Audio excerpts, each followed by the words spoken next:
yang berasal daripada Engkau. Hanya di dalam nama Tuhan kami, Yesus Kristus dari Nazaret, hamba sudah berdoa kepada Bapa di sorga. Haleluya. Amin. Amin. Shalom. Shalom. Selamat siang Bapak Ibu yang dikasihi Tuhan.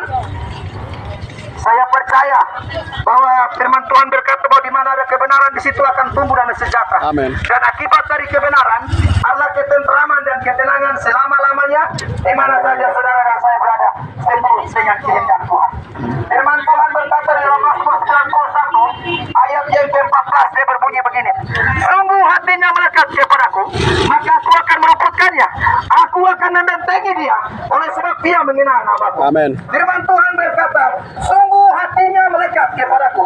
Apa maksud arti dari firman Tuhan yang berkata, sungguh hatinya melekat kepadaku?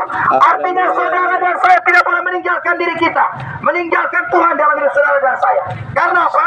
Karena Tuhan tidak mau saudara dan saya sebatas dekat. Dekat bagaimana? Hanya sebatas dekat di gereja, dekat di dalam persekutuan ibadah. Dia tidak mau seperti itu. Tetapi Tuhan mau supaya saudara dan saya dekat dengan dia itu setiap hari. Amin. Setiap jam kita dekat dengan dia. Amin.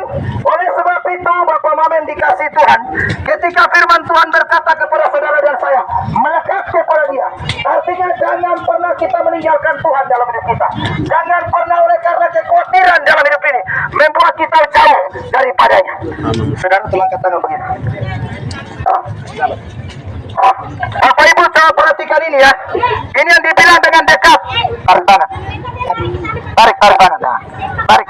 Nah, kalau tarik kan berarti jauh. Ya. Bisa jauh. Tapi kalau sungguh hatinya melekat kepadaku, tarik. Tidak bisa. Kenapa tidak bisa? Itu yang dibilang dengan melekat kepada Tuhan. Amin. Artinya Haleluya. Bapak Ibu, saudara-saudari sekalian, kita dipanggil untuk melekat kepada Tuhan. Amin. Amin. Melekat kepada Dia artinya segala sesuatu yang kita kerjakan itu harus menyertakan Tuhan di dalamnya. Tapi bukan dalam kejahatan juga menyertakan Tuhan. Salah itu Bapak mau. Amin. Amin. Jadi kalau Tuhan mengatakan untuk melekat kepada Dia dalam persoalanmu, jangan kau melekat kepada bandar toge. Amin. Amin. Karena bandar toge tidak dapat memberikan damai sejahtera bagi kau hidup. Haleluya. Bandar toge tidak bisa memberikan kau hidup yang kekal. Haleluya. Oleh sebab itu Bapak Mama dikasih Tuhan, ingat baik, jangan pernah meninggalkan Tuhan dalam hidupmu. Karena ketika engkau melekat kepada Dia, Mazmur 91:14 katakan bahwa Dia akan meluputkan engkau. Meluputkan dari apa?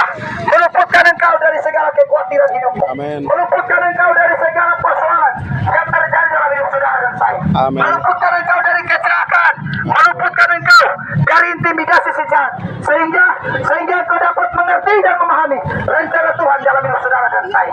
Ayat yang selanjutnya dia katakan, aku akan membentengi dia, oleh sebab dia mengenal namaku.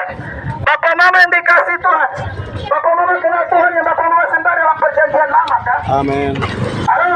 Bukan. Mama, kau kenal Tuhan yang kau sembahkan tidak dalam perjanjian lama. Dia katakan, aku akan membentenginya, oleh sebab dia mengenal namaku. Artinya jangan pernah kau meninggalkan Bapa di surga. Kalau Bapa di surga dalam perjanjian lama, dia katakan dia penyelamat kamu dalam kitab Indonesia, menulis kata Yahweh di situ. Artinya nama dari salinan nama Israel yaitu Yahweh. Artinya apa? Artinya Tuhan yang kau sembah berbeda dengan Tuhan ajaran agama lain. Amin. Amin. Haleluya. Ajaran agama lain menyatakan bahwa semua agama salah, sama, minta maaf. Kekristenan berbeda, saudara. Kekristenan tidak mengenal konsep keselamatan berdasarkan usaha sendiri. Tetapi konsep keselamatan dalam kekristenan adalah berbicara tentang Yesus. Orang mau selamat harus terima Yesus. Pada mau selamat. Karena perkuatan baik kita dalam kitab Yesaya 64 ayat 6 katakan bahwa sesungguhnya kesalehanku adalah kain kotor di hadapan Tuhan. Kalau kesalehan saya dan saudara adalah kain kotor di hadapan Tuhan, pertanyaannya sekarang adalah siapa yang mau cari juru selamat buat kita? Siapa yang bisa menyelamatkan kita?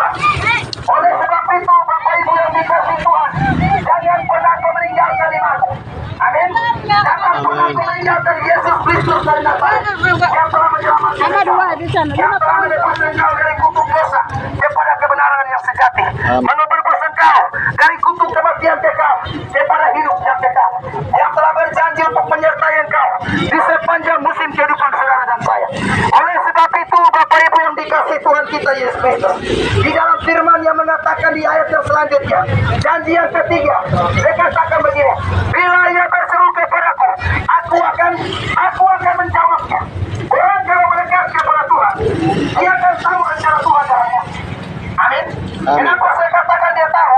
Karena dia pasti akan berusaha untuk mengikuti setiap perkataan firman itu. Dia akan berusaha dengan bijaksana untuk mencari tahu kehendak Tuhan dalam dirinya. Amin. Sehingga dia tidak lari kepada perjudian, tidak lari kepada perselingkuhan, tidak lari kepada kejahatan dunia. Amin. Oleh sebab itu, Bapak Ibu yang dikasihi Tuhan kita Yesus Kristus, jadilah orang bijaksana dalam hidup ini. Haleluya. Jangan mau jadi orang bodoh, jangan mau menjadi mempelai yang bodoh, tetapi jadilah mempelai yang bijaksana. Mempelai yang bijaksana itu bagaimana? Mempelai yang bijaksana itu dia tidak membiarkan hidupnya dikontaminasi oleh dosa. Dia tidak membiarkan hidupnya pikirannya dikuasai oleh kekhawatiran hari lepas hari, tetapi dia membiarkan hidupnya dikuasai oleh firman Tuhan. Lewat pembacaan firman Tuhan, lewat permenungan firman Tuhan, sehingga kebenaran itu yang menguasai dirinya. Kebenaran itu yang menuntun dia untuk apa? Untuk hidup di dalam takut akan Tuhan. Sebab orang yang takut akan Tuhan, dia akan memperoleh damai sejahtera. Orang yang takut akan Tuhan, dia bukan hanya memperoleh damai sejahtera, tetapi Amsal pasal 3 ayat yang ke-8 katakan di situ, itu yang akan menyembuhkan tubuhmu. Amin. Amin. Menyembuhkan tubuh ketika engkau takut kepada Tuhan, supaya engkau bisa mengerti ketika engkau berseru kepada Dia, maka Dia akan menjawab engkau melalui kebenaran firman Tuhan. Amin. Janji yang keempat, dikatakan begini, aku akan menyertai dia dalam kesesatan. Amin. Setiap orang yang mengikuti Yesus, dikatakan dalam Injil Lukas 9 ayat 24, dikatakan begini, barang siapa mau mengikuti aku, dia harus sangkal dirinya, ikut salib dan ikut aku. Amin. Artinya saudara dan saya dipanggil untuk ikut salib, untuk mengikuti Yesus setiap hari. Orang mengikuti Yesus itu bukan dia dapat hidup enak saja, tidak, tetapi dia juga harus bersiap untuk menderita bersama Kristus. Oleh sebab itu firman Tuhan berkata, aku akan menyertai engkau dalam kesesakan. Raja Daud dalam setiap segala kesesakannya, di setiap musim kehidupannya, yang peduli dengan penderitaan, sebagai seorang raja dia tidak pernah meninggal, Tuhan tidak pernah meninggalkan dia. Sehingga dalam Mazmur 23 dia katakan, sekalipun aku berjalan dalam lembah kegelapan, tongkat dan garamu itulah yang menghibur aku. Amin. Pastikan bahwa engkau melekat kepada Tuhan dalam hidupmu, supaya firman itu tinggal dalam hati dan menghasilkan buah-buah roh dalam kehidupanmu, sehingga engkau melihat bahwa Tuhan yang saudara saya sembah adalah Tuhan yang tidak pernah berdusta kepada janji-janjinya, adalah Tuhan yang tidak pernah menyesali setiap rancangan-rancangan. Amin, Mama. Haleluya. Dia Tuhan yang berpegang pada janji Mama. Kalau Bapak besok yang mau naik jadi bupati, yang mau naik jadi gubernur, mungkin dari 10 janji dia mungkin hanya 1-2 janji dia akan tepati. Tetapi kau Tuhan Yesus tidak akan pernah meninggalkan engkau. Amin. Kau Tuhan Yesus dia di atas segala-galanya. Kau Tuhan Yesus lebih berkuasa daripada bupati. Kau Tuhan Yesus lebih berkuasa dari sultan-sultan di tanah seberang. Dia lebih berkuasa dari Sultan Hasanuddin di Makassar. Dia lebih berkuasa dari Sultan Hamengkubuwono. Dia lebih berkuasa dari Sultan Arumpalaka. Jadi siapa yang kau mau takut? Amin. Kau mau takut siapa? Kau mau takut sama Bapak Pangdam? Kau mau takut seragam leader kan? Saya mau kasih tahu saudara, Bapak Tuhan Yesus lebih besar daripada mereka. Amin. Haleluya. Bapak Tuhan Yesus lebih besar. Jadi jangan pernah kau takut dengan TNI polisi. Kalau ada polisi yang oknum polisi yang memelihara kejahatan, tegur dia. Amin. Amin. Tegur dia, jangan kau takut. Sebab Tuhan yang menjanjikan kau kehidupan yang kekal. Dia Tuhan yang berpegang kepada setiap perjanjian. Kemarin saya bicara keras di Timika. Saya bilang begini, Bapak Mama yang ada di pasar, jangan besok ada pencemaran nama baik, kamu lapor polisi. Terus di situ ada pencurian, kamu lapor polisi. Tapi kejahatan pencurian di pasar yang jelas-jelas melanggar KUHP pasal 303. Kau biarkan kejahatan itu berada di situ. Ingat baik, Bapak Ibu yang dikasih Tuhan. Tuhan Yesus menaruh dalam dirimu dan diri saya roh keberanian. Amin. Bukan roh ketakutan.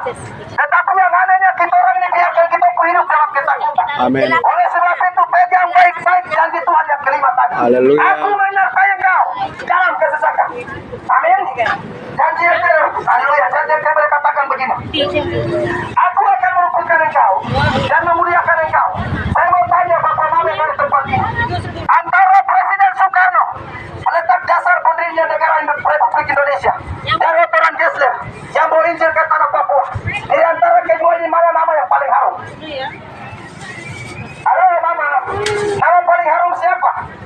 Soekarno atau Otoran Gesler? Otong. Masih Otoran Gesler. Kenapa? Karena Otoran Gesler mereka membawa terang ke tanah Papua. Amin. Mereka datang ke tanah Papua bawa terang. Mereka belajar, mereka hidup di atas tanah Papua dengan menaruh kebenaran di atas tanah Papua. Membawa terang Injil, membawa terang Injil untuk membawa saudara dan saya dari dalam gelap kepada terang. Sehingga para misionari bisa masuk ke tanah Papua. Orang gunung, orang pantai bisa duduk sama-sama makan papeda. Haleluya. Orang